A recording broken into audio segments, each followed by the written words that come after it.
নতুন রাজনৈতিক দল এনসিপি সম্ভবত রাজনৈতিকভাবে বড় বিপদের মধ্যেই পড়তে যাচ্ছে। তাদের নেতাকর্মীদের একের পর এক অপকর্ম ফাঁস হচ্ছে। কখনো দুর্নীতির বেড়াজলে জড়িয়ে পড়ছেন তারা, কখনো মব, কখনো গাড়ির শোডাউন, কখনো দামি গাড়ি ব্যবহার করা, কখনো বিভিন্ন রকমের তদবির বাণিজ্য করা। নানা রকমের অভিযোগ উঠছে এনসিপি নেতাদের বিরুদ্ধে। ঢাকাতে যেমন কেন্দ্রীয় নেতাদের বিরুদ্ধে অভিযোগ উঠছে, তেমনি ঢাকার বাইরেও বিভিন্ন পর্যায়ের নেতারা বিভিন্ন ঘটনা ঘটাচ্ছেন। সেনাবাহিনীর কাছে, পুলিশের কাছে অ্যারেস্ট হওয়ার ঘটনাও ঘটছে।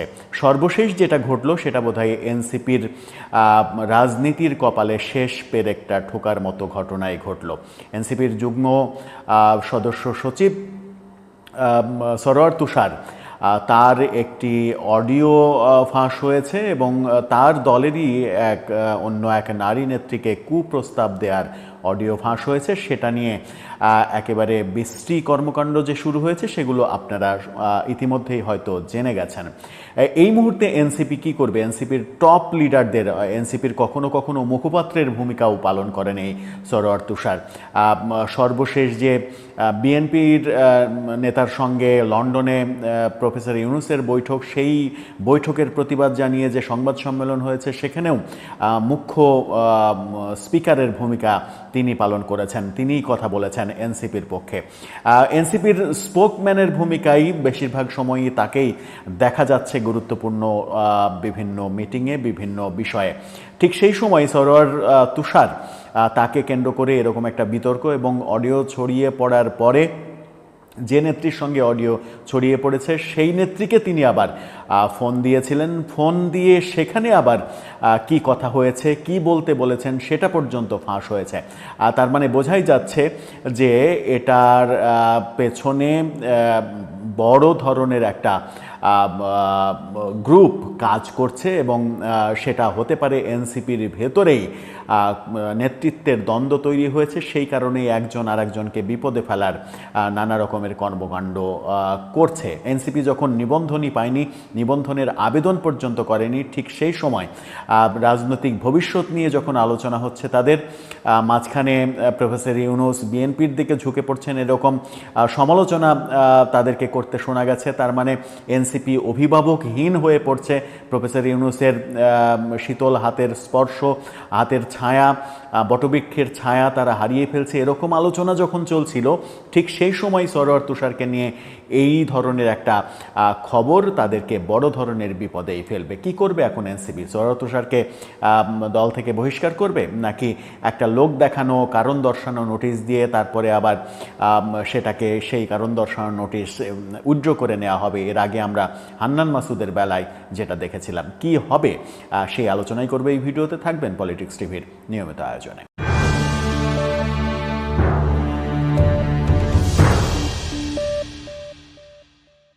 দর্শক, পলিটিক্স টিভির নিয়মিত ভিডিওগুলো স্পন্সর করছে প্রজাপতি.টিভি, নতুন ওটিটি প্ল্যাটফর্ম। আপনারা চাইলে ইউটিউবে, ফেসবুকে, ইনস্টাগ্রামে, টিকটকে দেখে নিতে পারেন। ডেসক্রিপশন বক্সে লিঙ্ক দেওয়া থাকবে, সেখান থেকেও আপনারা দেখে নিতে পারেন প্রজাপতির কার্যক্রম। বলছিলাম এনসিপি নেতা সরোয়ার তুষারের কথা।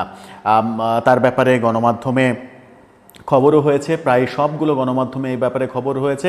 সামাজিক যোগাযোগ মাধ্যম সয়লাভ হয়েছে তার যে নারী নেত্রীর সঙ্গে অডিও, সেই অডিও ফাঁস। সেখানেই সেই নারী নেত্রীকে কুপ্রস্তাব দিচ্ছেন সেরকমটা শোনা যায় এবং জঘন্য ধরনের কুপ্রস্তাব। তারপরে যখন সেই নারী নেত্রী আবার তাকে প্রোটেস্ট করলেন, তখন তিনি অন্যভাবে বোঝাতে চাইলেন, আসো দেখা করি।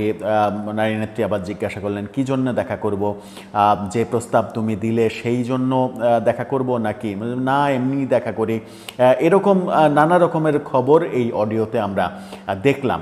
কিন্তু সেই অডিওতে, যে অডিও ভাইরাল হয়েছে, সেই অডিওতে নারী নেত্রীকে তুমি সম্বোধন করলেও এই অডিও ভাইরাল হওয়ার পরে ওই নারী নেত্রীকে সরোয়ার তুষার আবারও ফোন দেন।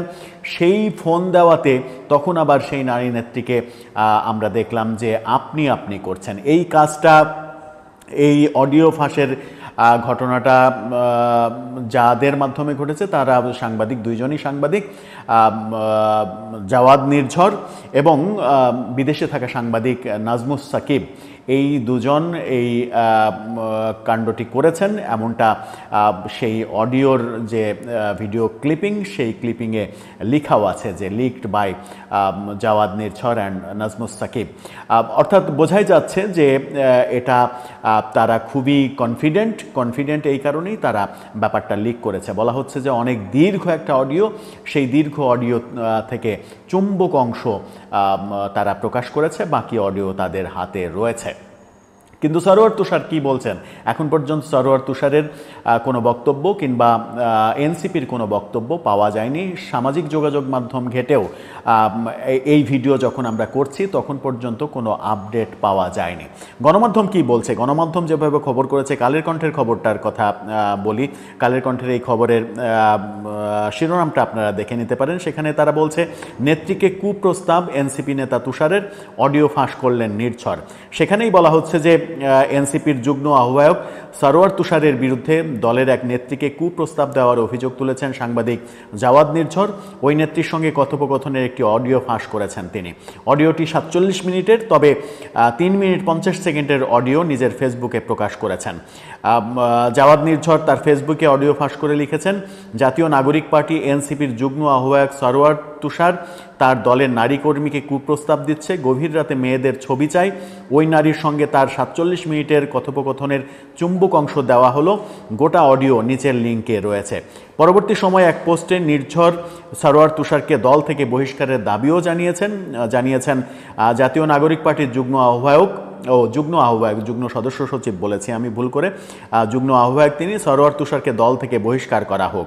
জাতীয় নাগরিক পার্টি পার্টিতে আদৌ নারীরা নিরাপদ কিনা সেই প্রশ্নও সেখানে তোলা হয়েছে।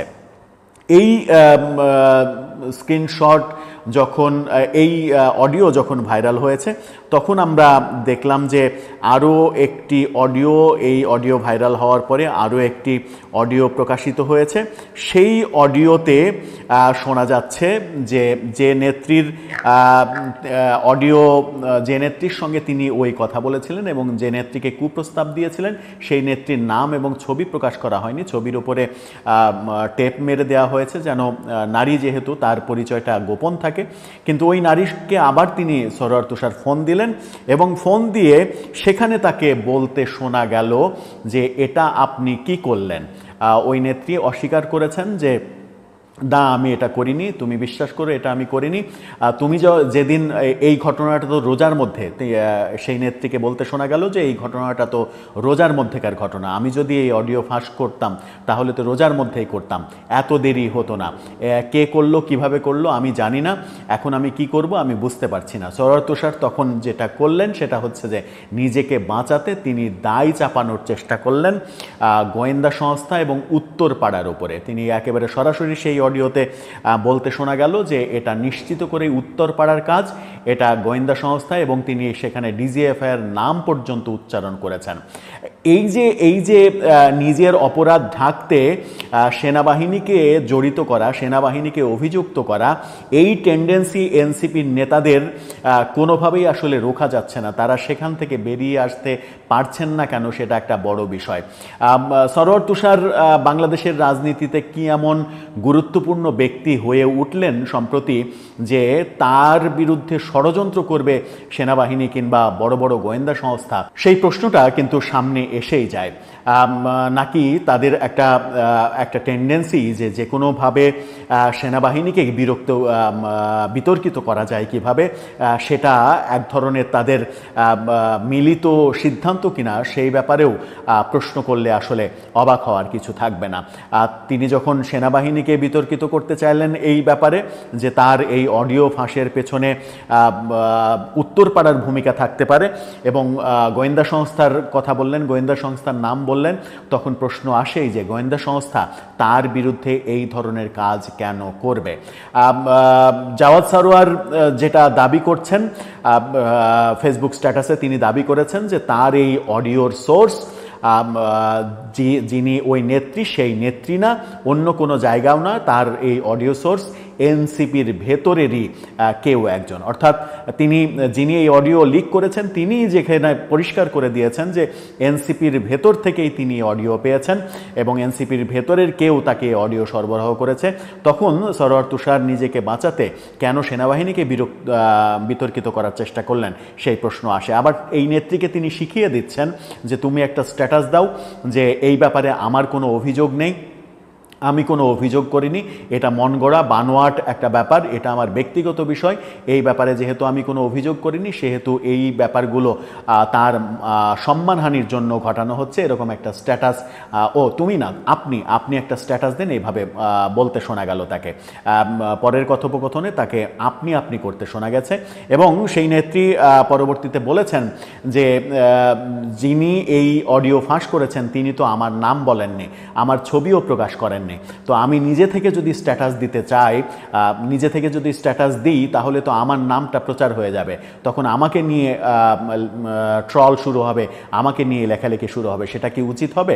আমার মনে হয় যে তুমি এক কাজ করো তুষার, তুমি একটা কাজ করো যে যারা এটা প্রকাশ করেছে তাদের সঙ্গে কথা বলো, তাদেরকে বলো যে কোন নেত্রী সম্পর্কে আপনারা এই অভিযোগ করছেন সেই নেত্রীর নাম প্রকাশ করেন। তারা যদি নাম প্রকাশ করে ফেলে তখন আমি ফেসবুকে একটা স্ট্যাটাস দিয়ে বলবো যে না, এই ব্যাপারে আমার কোনো অভিযোগ নেই।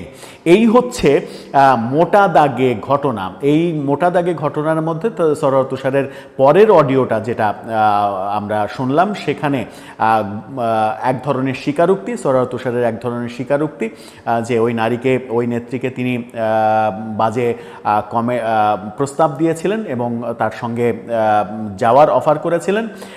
সেটাতেই সেই নেত্রী খেপে গিয়েছিলেন যে তোমার কাছ থেকে তুষার এগুলো আশা করি নাই। তখন তুষার অন্যভাবে ব্যাপারটাকে ঢাকতে চেয়েছেন, না আমি ওইটা মিন করিনি, আমার যাকে ভালো লাগে আমার তার সব কিছু দেখতে ইচ্ছা করে বলেই আমি ছবি চেয়েছি, এরকম নানাভাবে কথা পাশ কাটানোর চেষ্টা করেছেন।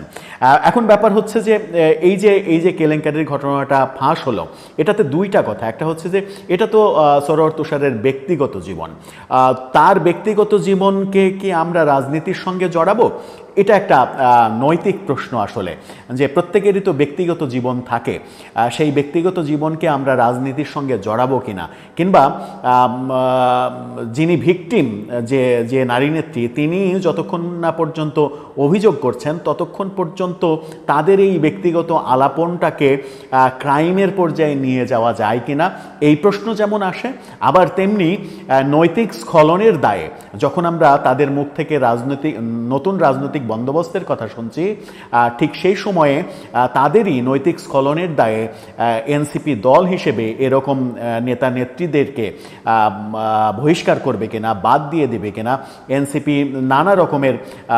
এনসিপির নেতারা নানাভাবে বিতর্কিত হচ্ছে, নানা অপকর্মে জড়িয়ে পড়ছে, এরকম আমরা অভিযোগ শুনছি।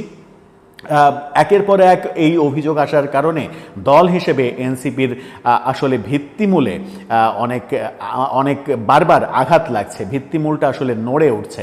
সেই ক্ষেত্রে এনসিপি যদি আগামীর পথে সুন্দরভাবে এগোতে চায়, আমার মনে হয় যে এই ব্যাপারে হয়তো তারা কঠিন সিদ্ধান্তের দিকে যেতে পারে, আবার কঠিন সিদ্ধান্তের দিকে নাও যেতে পারে, কারণ সরোয়ার তুষার তাদের দলের অন্যতম গুরুত্বপূর্ণ, বলা যায় যে প্রধান যে 4-5 জন নেতা, সেই প্রধান 4-5 জন নেতার একজন সরোয়ার তুষার, তার বিরুদ্ধে আদৌ কোনো ব্যবস্থা এনসিপি নেবে কিনা সেই ব্যাপারে যথেষ্ট সন্দেহ থাকারও কারণ রয়েছে। তবে আবারও বলি যে এটা তাদের ব্যক্তিগত বিষয়কে রাজনীতির সঙ্গে জড়ানো উচিত কিনা সেই নৈতিক প্রশ্নও কিন্তু সামনে আসবে।